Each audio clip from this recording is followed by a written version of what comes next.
O, ayan. Okay, sige na go. Diretso. Oo. Tandaan lang. Ang ganda, no? Rice field. Sa loob ng ano. Akalain mo yun? Dagat, tapos mayroong ano? Oo.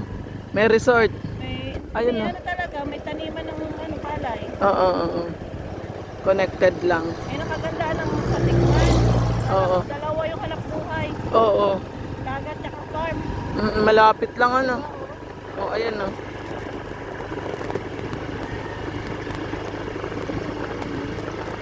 Kaya maraming foreigner dyan.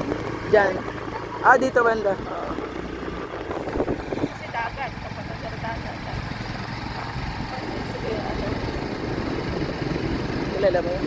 Ramirez yun. Oh, tuk-tuk. Ano na pala sila?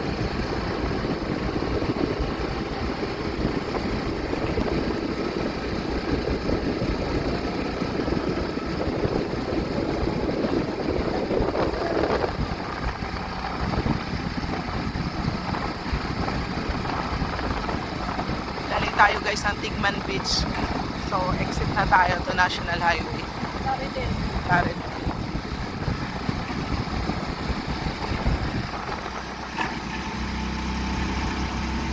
Park na mo, ayan.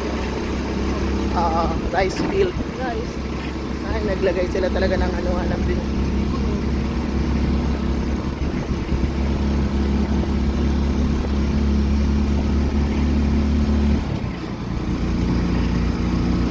Dagat, tapos may pa.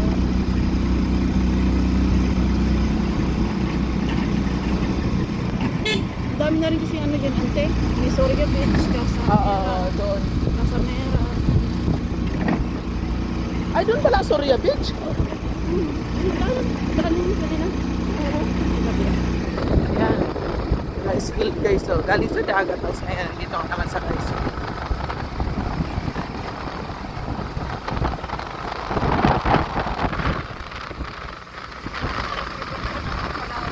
Oo, yan ang maganda sa Palawan.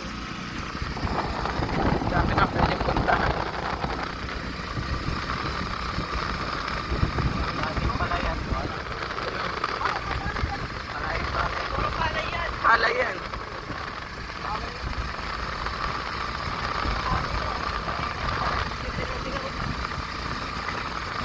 Ba, nagpilaw na yan. Ayun ang kukunin. Oo.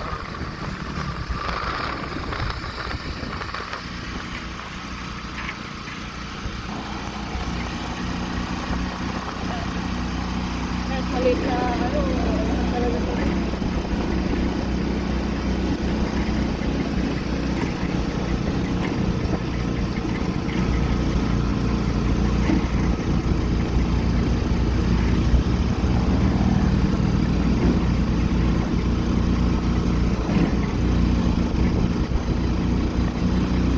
Tama, salamat.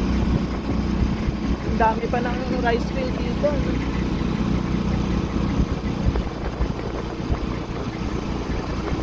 Yung irrigation.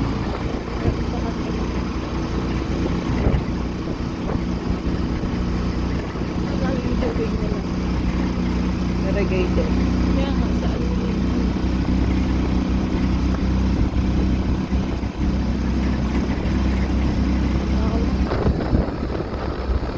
Malapit na yun ah.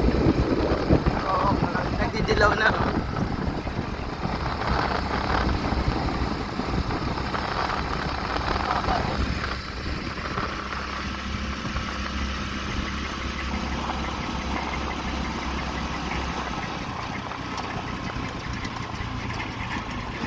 Ano lang siguro to.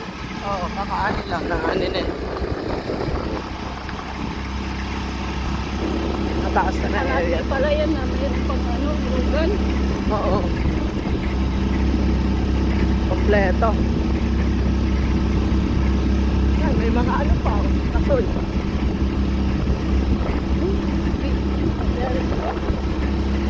Eh, yung Bendeire pa? Yung sa, kaya ano din yun?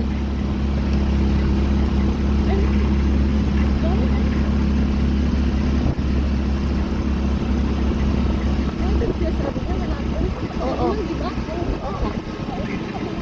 Ayan.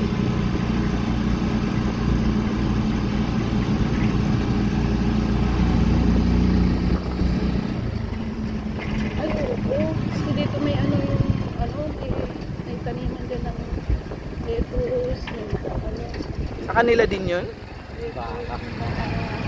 So, nasa Plaridel na tayo guys. Ito yung National Highway. Dati dyan ang pinam mo. Oo, dyan. Dyan. Pasok dyan. Oo. 5 minutes lang.